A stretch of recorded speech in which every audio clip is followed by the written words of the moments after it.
Hello friends, good morning. तो आज हम लोग देखेंगे बिहार एसएससी सीजीएल का प्रैक्टिस सेट 11। ओके फ्रेंड्स, हम लोगों ने 10 सेट कंप्लीट कर लिया है और आज हम लोगों का ये सेट नंबर 11 है। और वॉल्यूम 1 में हम लोगों ने 15 सेट देखा था, तो ये हम लोगों का 11 सेट है वॉल्यूम 2 का। ओके फ्रेंड्स, तो चलिए स्टार्ट करते हैं। क्वेश्चन नंबर 1 है हम लोगों का, निम्नलिखित में से किस महासागर की तट रेखा की लंबाई सबसे अधिक है? तो यहाँ पे आपका राइट आंसर हो जाएगा अटलांटिक महासागर जो है, इसकी जो है आपकी तट रेखा की लंबाई सबसे अधिक है। अटलांटिक महासागर एक ओर से उत्तरी और दक्षिणी अमेरिका से तथा दूसरी ओर से यूरोप और अफ्रीका महाद्वीप से घिरा हुआ है। इस महासागर की तट रेखा बहुत ही कटी फटी है, इसी कारण इसकी लंबाई जो है प्रशांत महासागर और हिंद महासागर की तट रेखाओं की कुल लंबाई से भी अधिक है। कटी-फटी तट रेखा पर बहुत अच्छे बंदरगाह होते हैं। व्यापार की दृष्टि से संसार की सबसे व्यस्त महासागर है।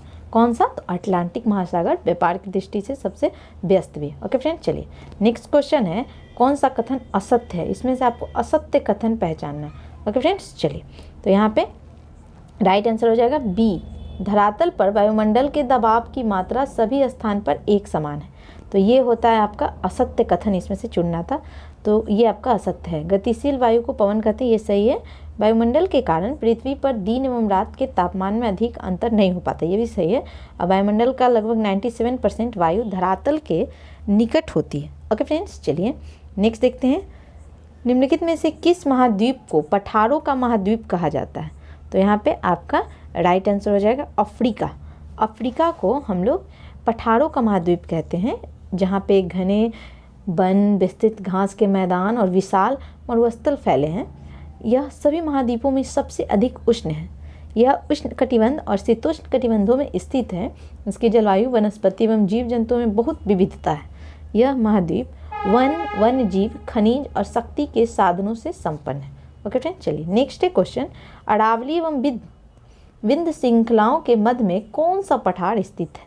तो यहाँ पे आपका राइट आंसर हो जाएगा सी, यानी मालवा का पठार जो है ये अरावली एवं विंध्य श्रृंखलाओं के मध्य में आपका स्थित है।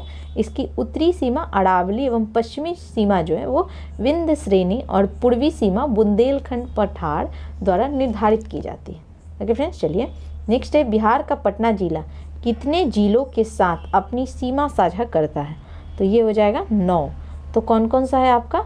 तो यहाँ पे हो जाएगा आपका भोजपुर, अरवल, जहानाबाद, नालंदा, लखीसराय, बेगूसराय, समस्तीपुर, वैशाली एवं सारण। ओके फ्रेंड्स, यानी 9 जिलों से अपना जिला जो है पटना वो आपका साझा करता है। जनगणना 2011 के अनुसार किस राज्य में सबसे अधिक साक्षरता दर है? तो सबसे अधिक साक्षरता दर आपका पूछ रहा है, तो यहाँ पे आपका राइट आंसर हो जाएगा मिजोरम। यहाँ पे मिजोरम में 91.33% साक्षरता दर है। और बात करते हैं तो जो है सर्वाधिक साक्षर जो है वो केरल है 94%। तो चूँकि ऑप्शन में यहाँ नहीं है तो इसलिए हम मिजोरम के साथ जाएंगे। फिर गोवा जो है आपका 88.7% साक्षर है, त्रिपुरा 87.2% और हिमाचल प्रदेश आपका 82.8%। और जनगणना 2011 के अनुसार सबसे कम साक्षर जो है वो बिहार है, यानी बिहार में 61.8% लोग जो हैं साक्षर हैं। चलिए नेक्स्ट देखते हैं क्वेश्चन, भारत के किस राज्य की तट रेखा सबसे छोटी है? तो यहाँ पे सबसे छोटी का अगर बात करते हैं तो यहाँ पे राइट आंसर हो जाएगा गोवा। तट रेखा जो है वो आपका क्या हो जाएगा? तो यहाँ पे राइट आंसर आपका गोवा है। ओके फ्रेंड्स, तो गोवा जो है ये आपका सबसे छोटा यहाँ का तट रेखा है। आपको पता है कि भारत की तट रेखा पर 9 राज्य स्थित है और गुजरात की तट रेखा जो है सबसे अधिक लंबी होगी। तो कितना हो जाएगा? गुजरात जो है सबसे लंबा हो जाएगा, तो वो है आपका 1214, यानी 1214.7 किलोमीटर जो है ये गुजरात का है। और सबसे छोटा आपका किसका है? तो गोवा का है। ओके फ्रेंड्स, चलिए नेक्स्ट है हमारा, निम्न पर्वत श्रेणियों का उत्तर से दक्षिण में सही क्रम आपको बताना है। तो यहाँ पे हो जाएगा ए, सबसे पहले आपका काराकोरम, उत्तर से दक्षिण यानी ऐसे सजाना है। तो यहाँ उत्तर से दक्षिण काराकोरम, फिर लद्दाख, फिर जास्कर, फिर पीर पंजाल। देखिए काराकोरम के, फिर एल, फिर जे और फिर पी, ठीक है, यानी KLJP इस टाइप से आपका बन रहा है। तो याद रखिएगा काराकोरम, लद्दाख, फिर से जास्कर, फिर पीर पंजाल, इस तरह से याद रखिएगा KLJP। ओके फ्रेंड्स, चलिए नेक्स्ट देखते हैं क्वेश्चन, कौन सा मिलान सही नहीं है? तो यहाँ पे सही नहीं आपको चुनना है। तो यहाँ पे आपका राइट आंसर हो जाएगा पश्चिम बंगाल कंबल घाटी, कंबम घाटी, ये आपका गलत है। सिक्किम थुमगांग घाटी, नागालैंड जुकू, तो ये दोनों आपका सही है। तो यहाँ पे जो है आपका ये कंबम घाटी जो है ये तमिलनाडु से संबंधित है और न्योरा घाटी जो है वो पश्चिम बंगाल से संबंधित है। तो यहाँ से याद रखिएगा कंबम घाटी कहाँ से आपका, तो ये हो जाएगा आपका कहाँ से, तमिलनाडु। ओके फ्रेंड्स, तो इस तरह से आप इसको हटा के याद कीजिए।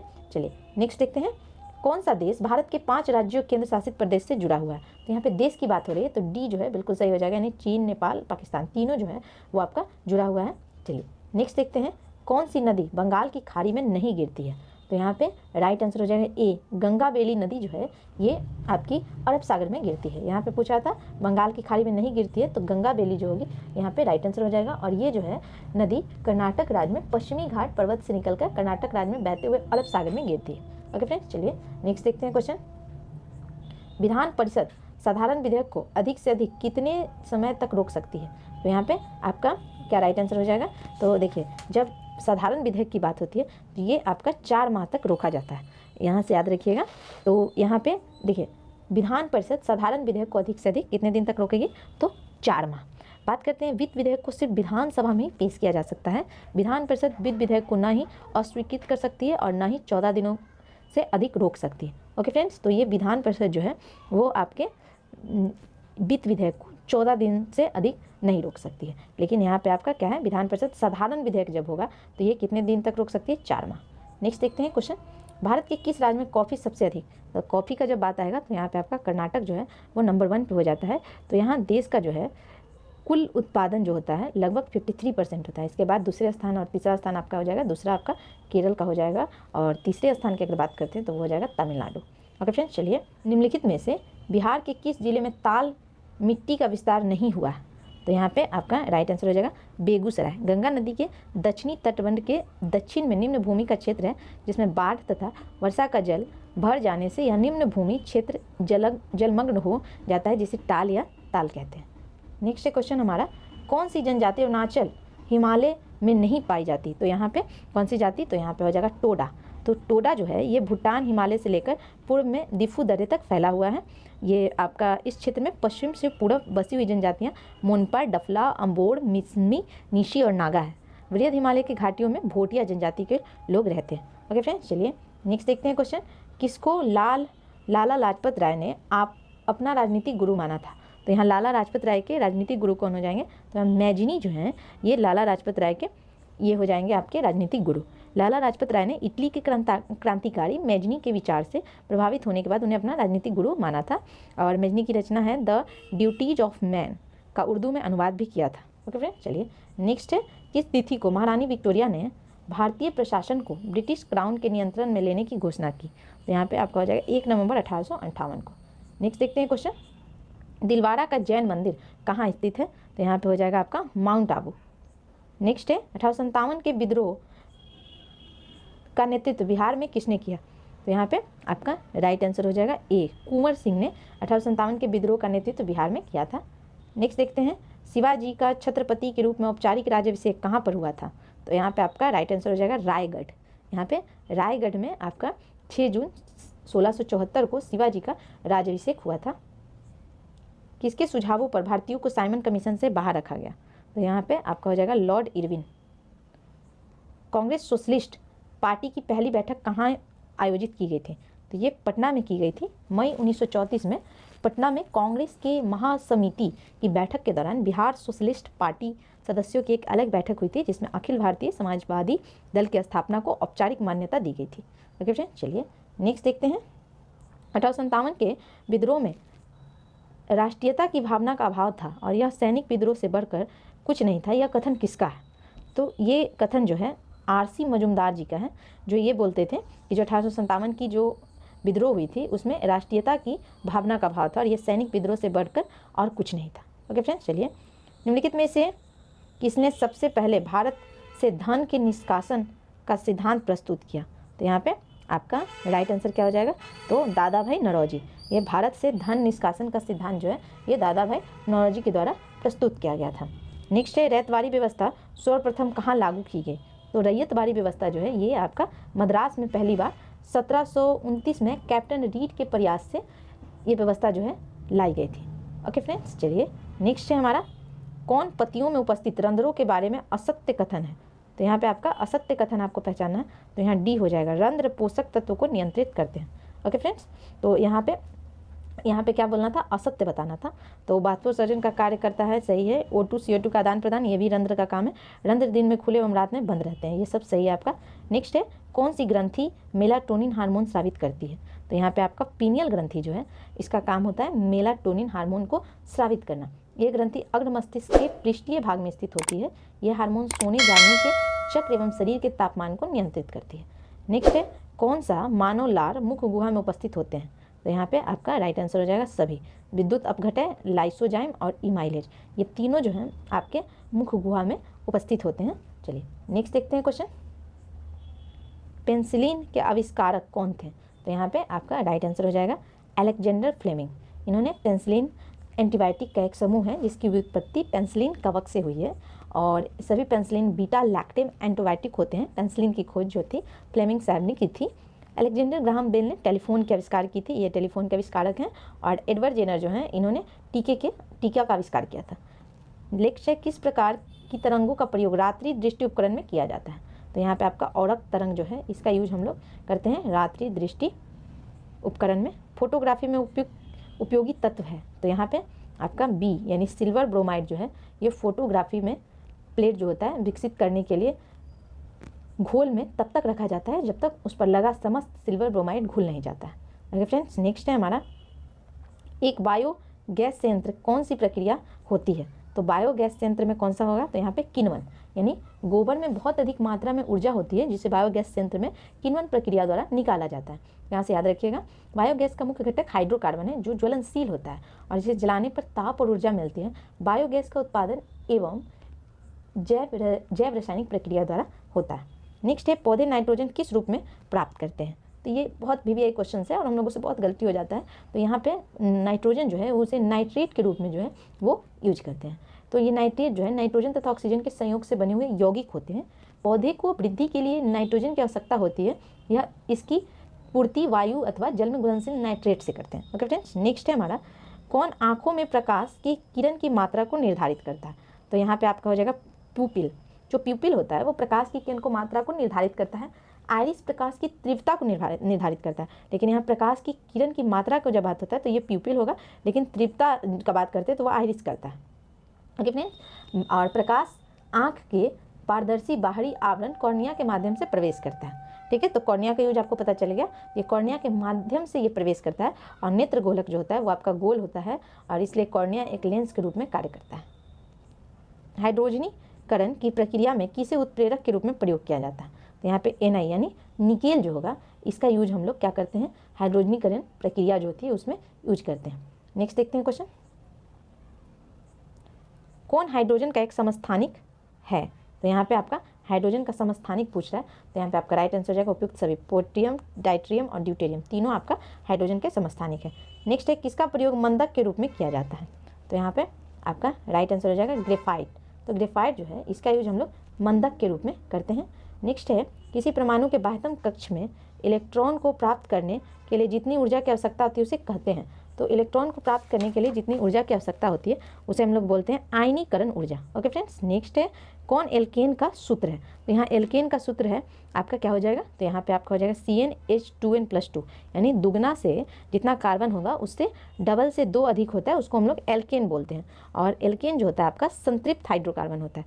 फिर इसमें सिंगल बॉन्ड होता है, बॉन्ड की बात करें तो ये सिंगल बॉन्ड होता है। यहाँ पे देखिए CnH2n-2 और एक होता है आपका एल्काइन और एक होता है आपका एल्कीन। तो इन जो होता है यहाँ पे याद रखते हैं ENE, तो एल्कीन, तो एल्कीन जो होता है उसमें आपका CnH2n यानी दुगना होता है, तो इसमें डबल बॉन्ड होता है। और इसमें दुगना से 2 कम होता है, ये ट्रिपल बॉन्ड होता है यानी आयन एल्काइन होता है। ओके फ्रेंड, चलिए नेक्स्ट है हमारा, आयोडीन की कमी से कौन सा रोग होता है।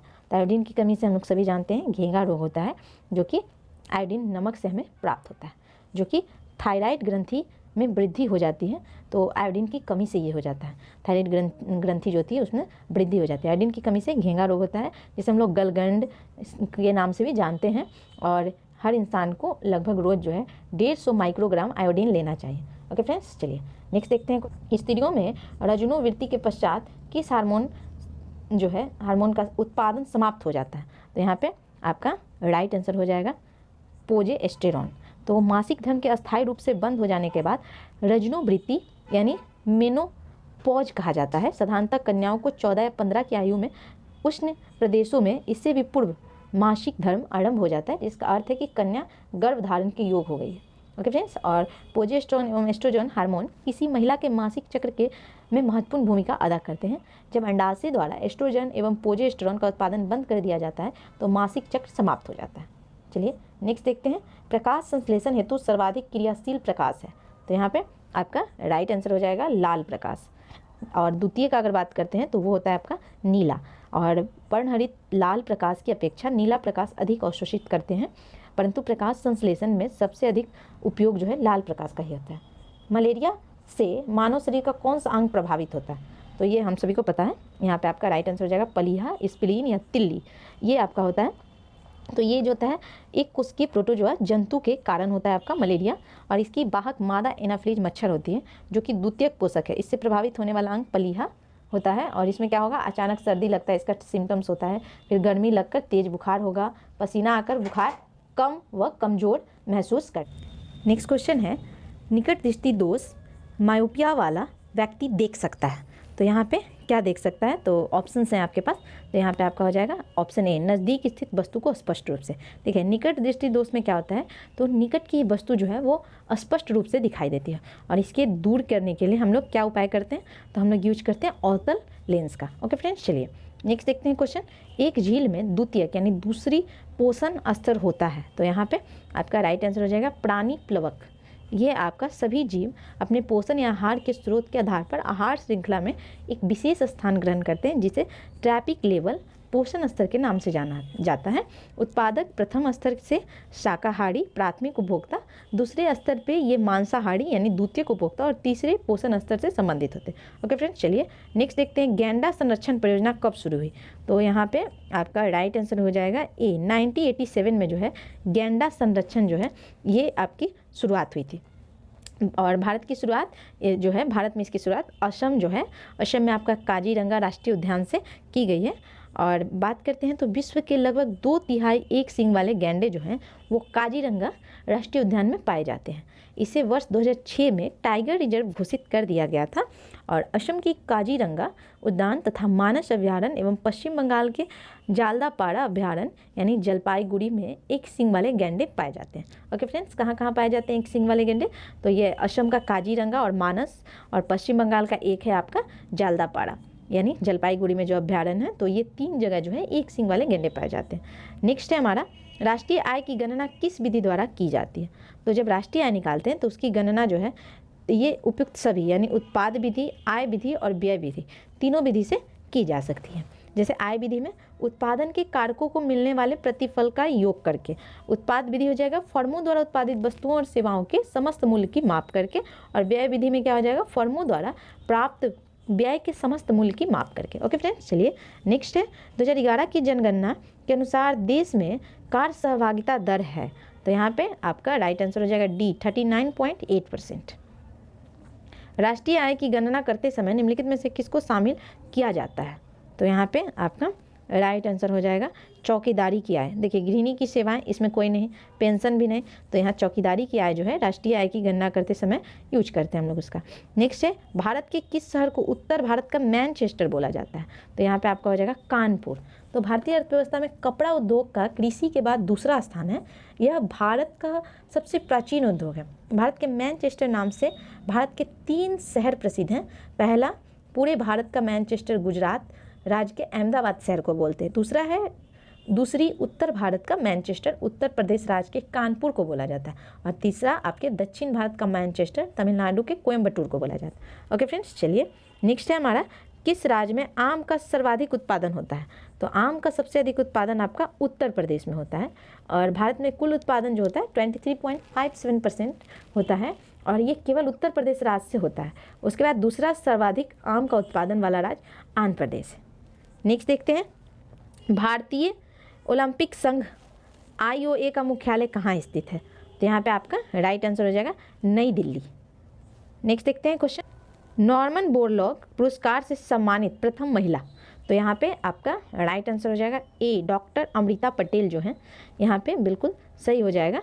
तो ये आपकी नॉर्मन बोरलॉग पुरस्कार से सम्मानित प्रथम महिला है, जो कि आपकी इन्हें पुरस्कार 1992 में दिया गया था। भारत की पहली शख्सियत अदिति मुखर्जी हैं जिन्हें नॉर्मन बोरलॉग पुरस्कार मिला।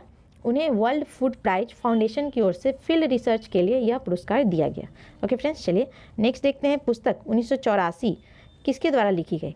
तो यहाँ पे आपका राइट आंसर हो जाएगा जॉर्ज ऑरवेल। इनके द्वारा 20वीं सदी में लिखे गए सबसे महत्वपूर्ण उपन्यासों में से एक माना जाता है 1984 जो है पुस्तक को।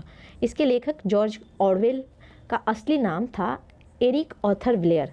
25 जून 1903 को बिहार के मोतिहारी में इनका जन्म हुआ था और गाइड अंग्रेजी भाषा के महान भारतीय उपन्यासकार R.K. नारायण का सुप्रसिद्ध उपन्यास है। ओके फ्रेंड्स, तो R.K. नारायण का सुप्रसिद्ध उपन्यास क्या हो जाएगा, गाइड। नेक्स्ट है, लोसांग उत्सव किस राज्य में जनजातियों द्वारा मनाया जाता है। तो लोसांग जो है ये हम लोग सिक्किम की जनजातियों द्वारा मनाया जाता है। मधुबनी पेंटिंग किससे संबंधित हो जाएगा, तो ये आपका बिहार से संबंधित हो जाएगा। तो ये मिथिला चित्रकारी भारतीय चित्रकला का एक पारंपरिक रूप है। चलिए नेक्स्ट देखते हैं, इंडिया विंस फ्रीडम पुस्तक आत्मकथा है। तो यहाँ पे आपका राइट आंसर हो जाएगा सी, मौलाना अबुल कलाम आज़ाद की। ओके फ्रेंड्स, चलिए नेक्स्ट देखते हैं, भरतनाट्यम किस राज्य का लोक नृत्य है। तो भरतनाट्यम का जब बात करते हैं तो ये हो जाएगा आपका तमिलनाडु, और इसके कुछ प्रमुख कलाकार पूछे जाते हैं एग्जाम में, तो याद रखिएगा।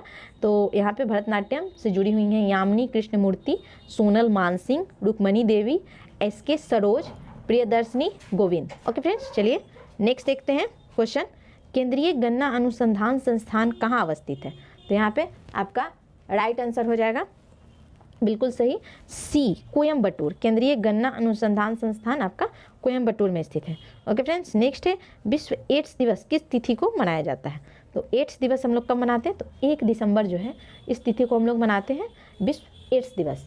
ये जो है 1988 के बाद से 1 दिसंबर को हर साल मनाया जाता है।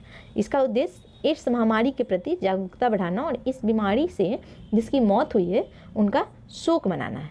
ओके फ्रेंड्स, चलिए नेक्स्ट देखते हैं क्वेश्चन, अंतर्राष्ट्रीय कृषि विकास कोष की स्थापना किस वर्ष की गई। तो यहाँ पे आपका राइट आंसर हो जाएगा 1977। ओके फ्रेंड्स, तो इस समय जो है 1977 में अंतर्राष्ट्रीय वित्तीय संस्थान के रूप में इसकी स्थापना की गई थी। नेक्स्ट है हमारा, भारत के संविधान में उद्देशिका का विचार लिया गया। तो उद्देशिका का विचार जो है ये USA के संविधान से लिया गया। नेक्स्ट देखते हैं, भारतीय संविधान के किस अनुच्छेद के अंतर्गत अखिल भारतीय सेवाओं का प्रावधान किया गया है। तो अखिल भारतीय सेवाओं का प्रावधान जो है यहाँ पे आपका अनुच्छेद जो है 312 के अंतर्गत किया गया। नेक्स्ट देखते हैं क्वेश्चन, भारतीय संविधान की प्रस्तावना में निम्नलिखित में से किस स्वतंत्रता का वर्णन नहीं है। तो यहाँ पे आपका राइट आंसर हो जाएगा ए, आर्थिक स्वतंत्रता। इसका वर्णन जो है नहीं है, जबकि विश्वास की स्वतंत्रता, विचार प्रकट करने और धर्म की उपासना ये सब है, लेकिन आर्थिक स्वतंत्रता नहीं है। नेक्स्ट देखते हैं क्वेश्चन, भारतीय संविधान का निम्नलिखित में से कौन सा अनुच्छेद प्रेस की स्वतंत्रता से संबंधित है। तो अब यहाँ प्रेस की स्वतंत्रता की बात हो रही है, तो यहाँ पे आपका राइट आंसर हो जाएगा ए, 19(1) जो है वो प्रेस की स्वतंत्रता से संबंधित है। नेक्स्ट है, कानूनी विषयों पर राज्य सरकार को कौन परामर्श देता है। तो यहाँ पे आपका राइट आंसर हो जाएगा 66 का बी, एडवोकेट जनरल यानी महाधिवक्ता जिसे बोलते हैं। नेक्स्ट है, भारतीय संसद बनती है। तो भारतीय संसद जो है वो बनती है, यहाँ पे आपका राइट आंसर हो जाएगा डी, लोकसभा, राज्यसभा और राष्ट्रपति से। नेक्स्ट देखते हैं क्वेश्चन, भारतीय संविधान के निम्नलिखित अनुच्छेदों में कौन सर्वोच्च न्यायालय द्वारा संविधान का अनुल्लंघनीय मौलिक ढांचा घोषित किया गया। तो यहाँ पे आपका राइट आंसर हो जाएगा डी, अनुच्छेद 32, अनुच्छेद 227, अनुच्छेद 226। यहाँ पे है कौन सा सर्वोच्च न्यायालय द्वारा संविधान का अनुल्लंघनीय मौलिक ढांचा घोषित किया गया है। तो ये तीनों को, जो अनुच्छेद 32 और 226 क्रमशः सर्वोच्च न्यायालय और उच्च न्यायालय की रीट अधिकारिता को प्रदर्शित करता है। अनुच्छेद 227 जो है उच्च न्यायालय के अधीनस्थ न्यायालय पर अध्ययन की शक्ति प्रदर्शित करता है। इन तीनों अनुच्छेदों को केशवानंद भारतीवाद में अनुल्लंघनीय मौलिक ढांचा घोषित किया गया था। ओके फ्रेंड्स, याद रखिएगा 32, 226 एंड 227। किस राज्य में विधान परिषद की स्थापना और समाप्ति का प्रावधान है भारतीय संविधान के। तो यहाँ पे आपका राइट आंसर हो जाएगा बी, अनुच्छेद 169 169 जो है, सॉरी हाँ 169। तो ये राज्य में विधान परिषद की स्थापना और समाप्ति का प्रावधान है। वर्तमान में भारत के 6 राज्यों में विधान परिषद है, जिसमें हम लोग याद रखते हैं कम बात से, यानी आपका हो जाएगा बिहार, उत्तर प्रदेश, महाराष्ट्र, कर्नाटक, आंध्र प्रदेश, तेलंगाना। याद रखिए कम बात, वहाँ से याद रखिएगा। के फॉर कर्नाटक, यू फॉर हो जाएगा हमारा Uttar Pradesh, M for Maharashtra, B for Bihar, A for Andhra Pradesh, T for Telangana. Next है सरकारियाँ आयोग की सिफारिश संबंधित है। तो यहाँ पे आपका राइट आंसर हो जाएगा सी, केंद्र और राज्यों के पारस्परिक संबंधों से आपका सरकारी आयोग की सिफारिश जो है वो आपका संबंधित है। ओके फ्रेंड्स, तो ये जो है न्यायमूर्ति आर.एस. सरकारिया की अध्यक्षता में जून 1983 में एक आयोग का गठन किया गया था। बी शिवरामन एवं एस.आर. सेन अन्य 2 सदस्य थे। आयोग ने जनवरी 1988 में अपनी रिपोर्ट सौंपी थी। तो ये केंद्र राज्य संबंध का विचार करने और उनको सुदृढ़ करने हेतु सुझाव देने के लिए किया गया था, और इसमें न्यायमूर्ति आर.एस. सरकारिया की अध्यक्षता में हुआ था। ओके फ्रेंड्स, कब हुआ था? 1983 को, तो याद रखिएगा। ओके फ्रेंड्स, तो ये हम लोगों का सेट 11 जो है वो कंप्लीट हो गया। तो 70 क्वेश्चंस आप लोगों ने देखा, और कमेंट में आप लोग जरूर बतलाइएगा कि 70 में आप लोगों ने कितने मार्क्स जो ऑब्टेन किया, क्योंकि आपका जो 50 क्वेश्चन है रीजनिंग वो बिल्कुल आसान है, आप लोगों से बिल्कुल बन जाएगा। और फिर बात करते हैं मैथ्स, तो वो भी बिल्कुल इजी है, वो भी आपसे बन जाएगा। बात होता है 70 में आप जीके कितना सही करते हैं, तो ये तो आप जितना लगाइएगा उतना ज़्यादा आपका मजबूत होगा। तो एक सेट को 2-2 बार भी प्रैक्टिस कीजिए, जिससे आपको अधिक से अधिक मार्क्स आ सके। ओके फ्रेंड्स, तो आप अगर हमारे चैनल पे न्यू हैं तो मेरे चैनल को सब्सक्राइब कर लीजिए, लाइक कर दीजिएगा और शेयर जरूर कीजिएगा। तो मिलते हैं नेक्स्ट वीडियो में, तब तक के लिए थैंक यू।